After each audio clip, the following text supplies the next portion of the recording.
Welcome to moms variety dishes. இன்னைக்கு நம்ம சேனல்ல வீட்டில் இருக்க பொருட்களை வச்சு ரொம்ப ஈஸியாக செய்யக்கூடிய சூப்பரான ஸ்வீட் ரெசிபி தான் பார்க்க போகிறோம். தேங்காய் பர்பி. வாங்க எப்படி செய்யறதுன்னு பார்ப்போம். தேங்காய் பர்பி செய்வதற்கு தேவையான பொருள்: தேங்காய் துருவல் 1 பவுல், ஜீனி அரை பவுல், நெய் தேவையான அளவு, ஏலக்காய் தூள் 1 ஸ்பூன், முந்திரி பிஸ்தா தேவையான அளவு. இப்போ ஒரு பேன் வச்சிருக்கேன்.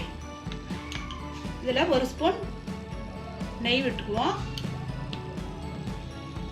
இந்த தேங்காய் துருவலை இப்போ லோ ஃப்ளேமில் வச்சு வறுக்கணும்.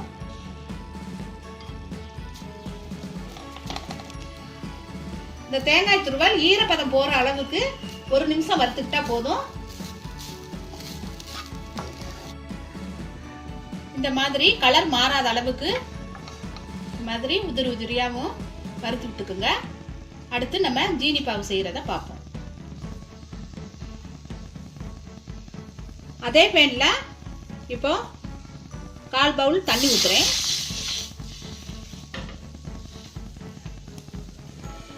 இப்ப ஜீனியை சேர்த்துக்குவோம்.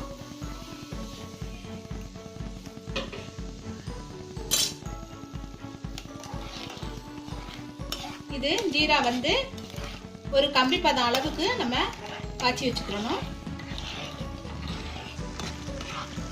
இப்போ ஜீனி பாவு ஒரு கம்பி பதம் இருந்தால் போதும். இந்த மாதிரி இருக்கணும். இப்போ தேங்காயை சேர்த்துக்கிறேன்.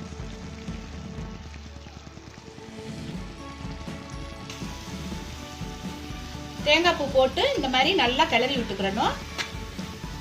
இப்போ ஏலக்காய் தூள் முந்திரி பருப்பும் போட்டுறேன்.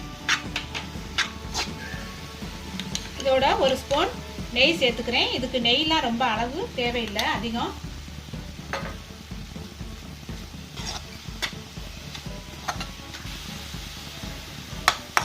நெய் அதிகமாக சேர்த்தோம்னா அந்த தேங்காய் பருப்பியோட வாடை போயிடும்.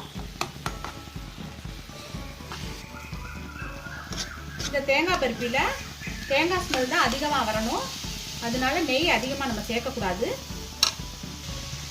இப்போ சூடாக ஒரு பிளேட்டில் மாற்றிக்கிடுவோம். அதை ஒரு நெய் தடவின தட்டில் இதை கொட்டி நல்லா கட் பண்ணிடுறேன்.